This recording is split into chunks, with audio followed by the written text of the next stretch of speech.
여러분 안녕하십니까? 포항 MBC 뉴스투데이입니다. 오늘도 울진을 제외한 경북 동해안으로는 폭염특보가 지속되겠습니다. 맑은 날이 이어지면서 한낮에는 자외선 지수와 오존 농도가 높게 나타나 주의가 필요하겠습니다. 안수진 기상캐스터입니다. 오늘도 불볕더위가 기승을 부리겠습니다. 이 영덕과 포항, 경주의 낮 최고 기온 30도를 넘어가면서 오늘도 폭염특보가 지속되겠습니다. 울진과 울릉도, 독도의 낮 기온은 30도 아래에 머물면서 크게 덥지는 않겠습니다. 오늘도 맑은 하늘이 이어지면서 한낮에는 일사가 그대로 내리쬐겠습니다. 이로 인해 자외선 지수와 오존 농도가 높게 나타나겠습니다. 한낮에는 야외 활동을 자제해 주시기 바랍니다. 미세먼지 농도는 보통 수준을 유지하면서 공기의 질이 무난하겠습니다. 자세한 지역별 날씨 알아보겠습니다. 오늘도 하늘 표정 맑겠습니다. 낮 기온 울진 25도, 영덕과 포항이 30도, 경주가 34도입니다. 울릉도와 독도도 맑은 날이 이어지겠습니다. 낮 기온 울릉도 24도, 독도 21도입니다. 동해상으로는 대체로 맑은 가운데 바다의 물결 동해 전해상에서 최고 1.5m까지 일겠습니다. 공휴일인 내일 오후부터는 곳곳에 비가 내리겠습니다. 이 금요일 새벽에는 시간당 20mm 이상의 강한 비가 내릴 것으로 예상되면서 주의가 필요하겠습니다. 날씨였습니다. 심각한 하천 수질오염으로 공금을 들여 방제 작업까지 했던 울진의 폐광산이 다시 채굴 인가를 받자 인근 주민들이 반발하고 나섰습니다. 이들은 하천이 또다시 오염될 우려가 크지만 정작 주변 주민들에게는 설명조차 하지 않았다며 분개하고 있습니다. 한기민 기자가 보도합니다. 울진군 금강송면 쌍전리에 있는 폐광산입니다. 지난 1969년부터 텅스텐과 금, 은 등의 광물을 채굴해오다 1980년대 말에 폐광됐습니다. 하지만 대량의 광물 찌꺼기가 남아있던 적치장의 댐이 붕괴되면서 주민들이 식수로 쓰는 아래 하천이 오염돼 중금속인 비소 농도가 기준치의 10배를 초과했습니다. 이에 따라 한국광해관리공단이 17억 원을 들여 오염물질을 매립하는 등 방제 작업을 벌였고 2년 전에야 사업을 마무리했습니다. 하지만 서울의 한 업체가 채굴권을 사들여 지난 4월 경상북도로부터 채굴 인가를 받자 주민들이 반발하고 나섰습니다. 주민들은 울진군도 산골 휴양 치유마을로 지정해 10억 원의 예산을 배정해 놓고도 산지 사용 허가를 내줬다며 하천 오염을 우려하고 있습니다. 이런 와중에 광산 개발 이렇게 해서 환경을 오염시킨다면은 어떻게 앞뒤가 맞지 않는 행정이지 않느냐. 주민들은 이 업체가 광산이 소재한 윗마을에 대해서만 동의를 받았을 뿐 정작 피해를 걱정하는 아랫마을 하천 주변 주민들에게는 설명조차 하지 않았다고 주장합니다. 피해를 받는 주민들에게 우선적으로 설명하고 동의를 구해야 합니다만 그렇지 않고 피해를 받지 않는 다른 지역 주민들의 동의를 받고 사업을 시작했다는 것이 문제가 될 수 있습니다. 이에 대해 경상북도는 주민 동의 여부는 의무사항이 아니고 과거와는 달리 광물을 파쇄해서 찌꺼기를 분리하는 선광 작업을 다른 곳에서 하기 때문에 수질 오염 우려가 없다고 판단해 인가해줬다고 밝혔습니다. 원광석 그대로 이제 다른 광산 한 5, 6km 떨어진 다른 광산에 이제 위탁해서 처리하는 걸로 그렇게 계획돼 있습니다. 주민들은 행정 인가 절차에 자신들의 의견이 반영되지 않았기 때문에 원천 무효라며 사업이 취소되지 않을 경우 실력 행사에 나서겠다고 밝혀 광산 채굴을 둘러싼 갈등이 커질 것으로 보입니다. MBC 뉴스 한기민입니다. 포항시와 중소벤처기업진흥공단은 포항형 내일체험공제 지원 사업을 위해 업무 협약을 체결했습니다. 내일체험 공제 사업은 중소기업 사업주와 근로자가 일정액을 공동 적립하고 만기가 되면 적립금 전액을 근로자에게 목돈으로 지급하는 제도입니다. 이 사업은 5인 이상 근로자를 둔 중소기업이 공제에 가입하면 첫 1년은 기업의 월 부담금의 절반을 지원하는데 올해 100명의 근로자에게 혜택이 주어집니다. 원전 부지 내 임시 저장 중인 사용 후 핵연료에 대한 과세 필요성이 강하게 제기되고 있습니다. 현재 경북 지역 원전에만 사용 후 핵연료 46만 다발이 저장돼 있는데 지역 주민이 위험을 온전히 부담하고 있는 만큼 합당한 보상이 뒤따라야 한다는 지적입니다. 이규석 기자입니다. 사용 후 핵연료 처리는 크게 세 단계로 나뉩니다. 1단계는 임시 저장으로 원자로에서 꺼낸 연료봉을 최대 6년간 수조에서 식힌 뒤 캐니스터, 맥스터 등 임시 저장 시설에서 보관하는 겁니다. 2단계는 정식 저장 시설로 옮겨 4, 50년간 보관하는 중간 저장. 3단계는 밀봉 후 땅속 깊은 곳에 묻는 최종 처분입니다. 그런데 우리나라는 아직 2, 3단계 처리 시설을 갖추지 못해 사용 후 핵연료는 모두 원전 부지 안에 보관되어 있는 실정입니다. 필연적으로 원전 가동 사용 핵연료가 발생되는 부분입니다. 그래서 그 발생되는 부분은 아직까지 고준위 폐기 처분장이라든지 이런 부분이 확정이 안 됐기 때문에 아직도 원전에서 계속 보관하고 있는 상황이었습니다. 더 심각한 것은 국내 원전에 임시 저장 중인 사용 후 핵연료 47만 4천여 다발 가운데 46만여 다발이 경북 지역에 몰려 있다는 사실입니다. 다발 수로만 따지면 97%나 됩니다. 사정이 이렇다 보니 강석호 의원은 지난 2016년 경수로는 연간 다발당 540만 원, 중수로는 22만 원을 과세할 수 있도록 하는 지방세법 일부 개정안을 대표 발의했는데 이 법안이 통과될 경우 경북 지역은 사용 후 핵연료 과세를 통해서만 연간 1,328억 원의 세수가 늘어나게 됩니다.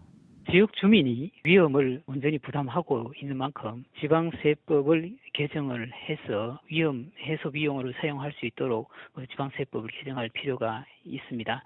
하지만 해당 법안은 전기 요금이 오를 수 있다는 우려와 정부 부처 간 합의 실패 탓에 아직도 국회에서 잠을 자고 있습니다.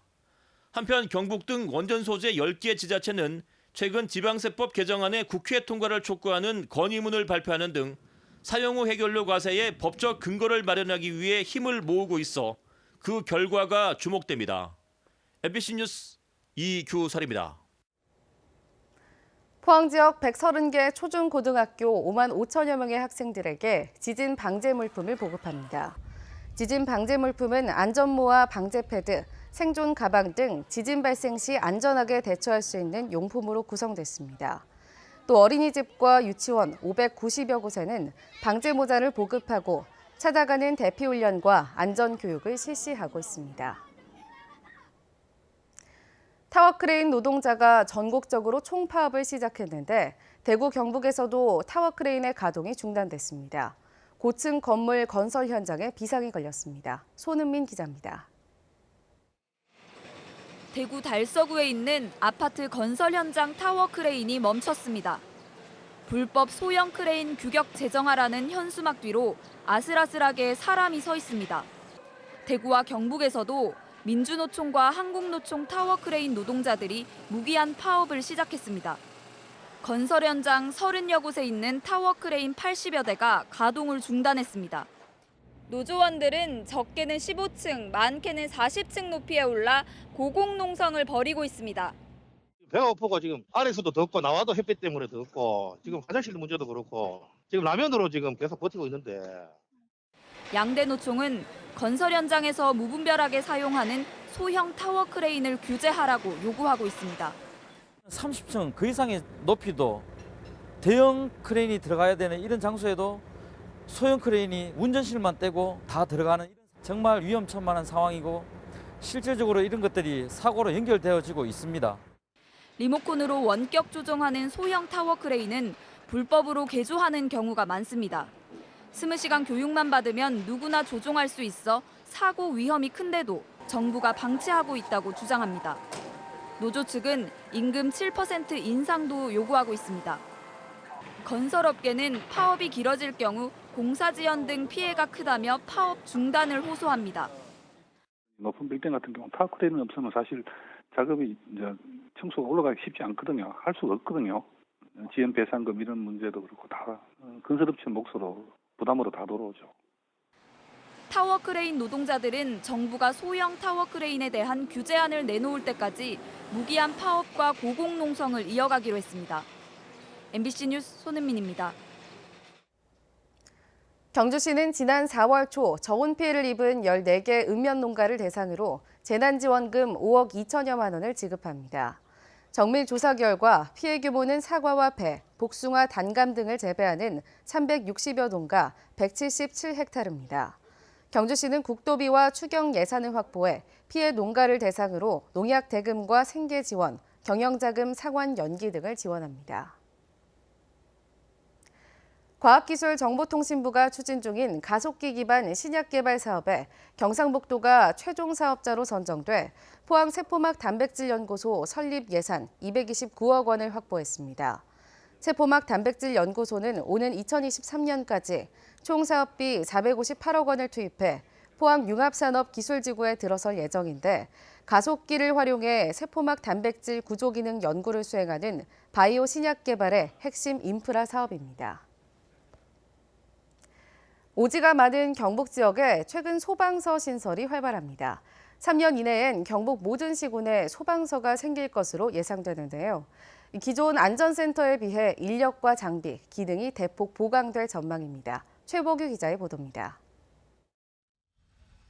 예천 119 안전센터 옆 공터에 3층짜리 건물이 모습을 드러냈습니다. 이달 준공하는 예천 소방서입니다. 지금까지는 문경 소방서에 속한 안전센터와 지역대가 예천 군민의 안전을 책임져 왔습니다. 하지만 안전 예방에 대한 수요가 늘고 소방서의 필요성이 증대되면서 2년 전부터 소방서 신설이 추진됐습니다. 새롭게 소방서가 생기는 지역은 도내 시군 6곳.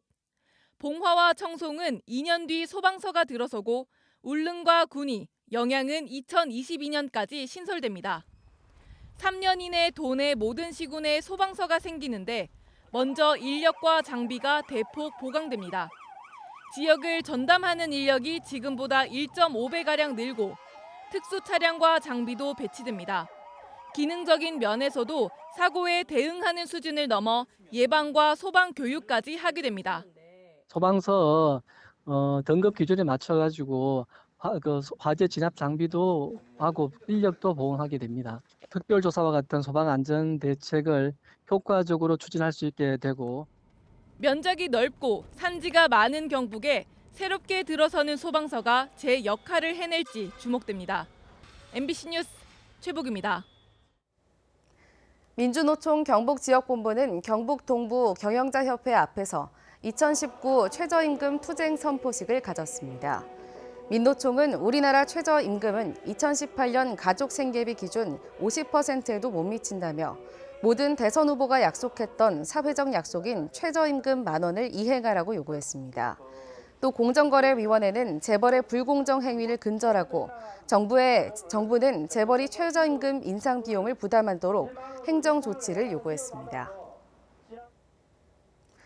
포항시 농업기술센터는 해풍 토양의 적응력을 높인 신품종 부추 종자를 시범 보급합니다. 이를 위해 소금기가 많은 토양에도 강한 종자를 개발해 관내 농가 3헥타르에 시범 보급했고 시험을 거쳐 확대 보급할 계획입니다. 한편 포항 부추 생산지에서는 연작에 따른 상품성 저하 문제로 연간 10억 원의 수입 종자비를 지급하고 있습니다. 삼국사계에는 중국 역대 최고의 서예가 왕희지에 못지않다고 김생 선생을 소개하고 있습니다. 최고의 명필이라는 기록은 있지만 실제 글씨를 확인할 수는 없었는데요. 김생의 친필 글씨가 김천의 한 사찰에서 발견됐습니다. 권윤수 기자입니다. 김천시 청암사의 부소감자인 수도암은 작은 석굴암 본존불상이라 불리는 보물 307호, 석조 비로잔압을 좌상이 있어 유명합니다. 수도암 약광전 앞엔 도선국사가 세웠다는 뜻의 창주 도선국사라는 글이 새겨진 비석이 있습니다. 이 비석에서 김생의 글이 발견됐습니다. 김생은 삼국사기를 비롯한 여러 역사서에 통일신라 최고 명필로 기록돼 있지만 친필은 한 번도 발견된 적이 없습니다. 이번에 김생의 필적이 확실한 수도암 비석을 발견하게 됨으로써 앞으로 김생 필적을 연구하는데 하나의 기준이 될 수 있을 것 같습니다. 오랜 세월에 풍화돼 흐려진 글자는 탁본을 해야 겨우 알아볼 수 있을 정도입니다. 세로로 8줄, 206자로 보이는데 한가운데 창조 도선국사 글자의 50여 자는 완전히 지워졌고 40여 자가 판독이 가능합니다. 비로잔압을이라는 글귀로 보아 비로잔압을 좌상을 조성하며 비석을 세운 것으로 보입니다. 원화 3년이라는 연호가 새겨져 제작 연도가 808년으로 추정되고 마지막에 김생서라는 글은 김생이 썼다는 걸 의미합니다. 김생 친필이 최초로 발견된 것은 물론이고 비로잔압을의 정확한 제작 연도까지 알게 됐습니다. 이번 연구 결과는 조만간 학회에 발표돼 김생의 친필로 최종 판명될 전망입니다. MBC 뉴스 권윤수입니다. 경주시와 한수원은 어제 경주시청에서 상생발전 정책협의회를 열어 협력사업 안건에 대해 논의했습니다. 주요 안건은 특화거리 조성과 동반성장기금 대출기간 연장, 태양광 발전 시스템 설치 사업 등 10여 건으로 실질적인 지역 발전에 도움이 될 사업을 적극 발굴하기로 했습니다. 해양수산부는 내년까지 59억 원을 투입해 포항 영일만항 항만 배후단지 11만 제곱미터에 대한 개발 사업을 이번 달 착고 갑니다. 이 사업은 영일만항 남쪽에 424m의 호안을 축조한 뒤 매립해 상부시설을 조성하는 방식으로 추진됩니다. 해수부는 지난해까지 영일만항에 62만 제곱미터의 배후단지를 공급했는데 2021년 이후 53만 제곱미터를 추가로 조성해 물류와 제조, 기계업 등을 유치할 계획입니다. 경북도청 신도시의 초등학교가 준공도 나기 전에 개교해 논란이 많은데 학교 안으로 소방차가 들어가지 못해 학생 안전에 비상이 걸렸습니다. 엄지원 기자입니다. 병설 유치원을 포함해 37학급 860여 명의 신도시 학생들이 다니는 예천 호명초등학교. 준공 승인이 난 직후 관할 119 안전센터의 소방 점검 결과 정문과 후문 두 곳 모두 소방차 진입이 불가하다고 판정받았습니다. 학교 후문의 진입로 폭이 2.5m로 대형 인명구조에 사용되는 고가 사다리차가 통과할 수 없습니다. 사다리차의 길이가 12m나 돼 회전 반경이 나오지 않는다는 겁니다. 소방차 진입을 위해선 최소 3.5m의 폭이 확보돼야 합니다. 학생들이 많지 않습니까? 학생들이 많기 때문에 고층으로 옥상층으로 대피를 했을 때 고가차를 사다리를 전개해가지고 인명 구조해야 될 겁니다. 학교 정문도 문제가 되긴 마찬가지입니다. 정문화 횡단보도 주변에 세워진 철제 진입 차단봉이 소방차 진입을 굳게 막아서고 있습니다. 학교 측은 소방서 측의 시정 조치가 있고 난 뒤 고정식을 탈부착식으로 바꿨지만 평소에는 자물쇠로 잠거나 여전히 골든타임 확보가 우려되는 상황입니다. 설계 과정과 착공 전 건축 협의회 등 여러 차례 이런 오류가 발견될 수 있었지만 관리 감독은 형식적이었습니다. 2017년 10월에 사실 그 소방 동의를 얻을 때는 소방서에서 이런 지적은 없었습니다. 일단 소방 화재 진입차는 진입을 할 수 있으니까 그 당시에는 문제가 없다고 생각을 했는데 취재가 시작되자 예천교육지원청은 정문의 진입 차단봉을 제거하고 후문 진입로를 넓히는 공사를 다시 하겠다고 밝혔습니다. 준공도 나기 전 급하게 개교해 부실 공사에 대한 우려가 제기됐지만 그 우려가 현실로 드러나고 있습니다. MBC 뉴스 엄지연입니다.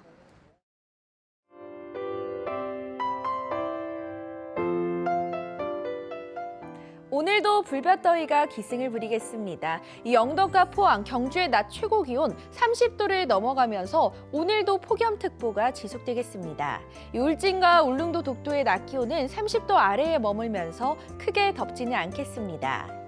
오늘도 맑은 하늘이 이어지면서 한낮에는 일사가 그대로 내리쬐겠습니다. 이로 인해 자외선 지수와 오존 농도가 높게 나타나겠습니다. 한낮에는 야외 활동을 자제해 주시기 바랍니다. 미세먼지 농도는 보통 수준을 유지하면서 공기의 질이 무난하겠습니다. 자세한 지역별 날씨 알아보겠습니다. 오늘도 하늘 표정 맑겠습니다. 낮 기온 울진 25도, 영덕과 포항이 30도, 경주가 34도입니다. 울릉도와 독도도 맑은 날이 이어지겠습니다. 낮 기온 울릉도 24도, 독도 21도입니다. 동해상으로는 대체로 맑은 가운데 바다의 물결 동해 전해상에서 최고 1.5m까지 일겠습니다. 공휴일인 내일 오후부터는 곳곳에 비가 내리겠습니다. 이 금요일 새벽에는 시간당 20mm 이상의 강한 비가 내릴 것으로 예상되면서 주의가 필요하겠습니다. 날씨였습니다. 이상으로 포항 MBC 뉴스투데이를 마칩니다. 여러분 고맙습니다.